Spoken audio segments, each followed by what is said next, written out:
অবসর নিলেন সাইনা নেহওয়াল।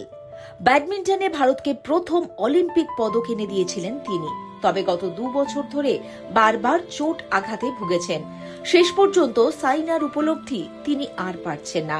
তাই প্রতিযোগিতামূলক ব্যাডমিন্টন থেকে অবসর ঘোষণা করলেন সাইনা।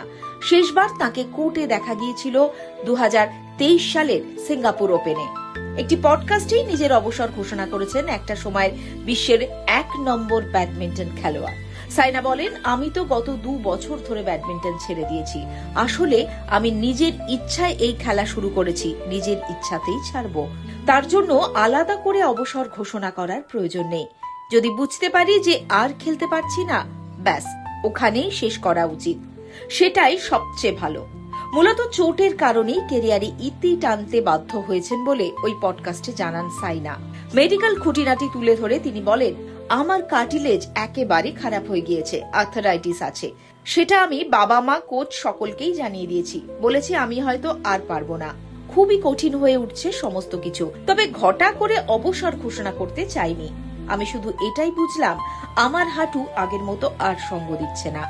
বিশ্বের সেরা হতে গেলে অন্তত 8 থেকে 9 ঘন্টা অনুশীলন করতে হয়। আমি সেখানে 2 ঘন্টাতেই থেমে যেতাম। 2005 সালে মাত্র 15 বছর বয়স থেকেই শুরু হয় সাইনার কেরিয়ার।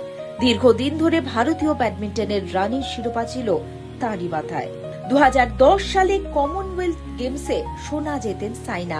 2 বছর পর 2012 অলিম্পিকে ব্যাডমিন্টনে ব্রোঞ্জ জেতেন। প্রথম ভারতীয় হিসেবে ব্যাডমিন্টনে অলিম্পিক পদক জেতার নজির গড়েন তিনি। এছাড়াও বিশ্ব চ্যাম্পিয়নশিপে একটি রূপো এবং একটি ব্রোঞ্জ জিতেছেন। 2018 সালের কমনওয়েলথ গেমসে সোনা এবং এশিয়ান গেমসে ব্রোঞ্জ জেতেন। জুনিয়র পর্যায়ে বিশ্ব চ্যাম্পিয়নশিপে সোনা জিতেছিলেন সাইনা। তবে 2016 রিও অলিম্পিকের পর থেকেই হাঁটুর চোটে নাজেহাল হয়ে পড়েছিলেন। ধীরে ধীরে ফর্ম হারাতে থাকেন।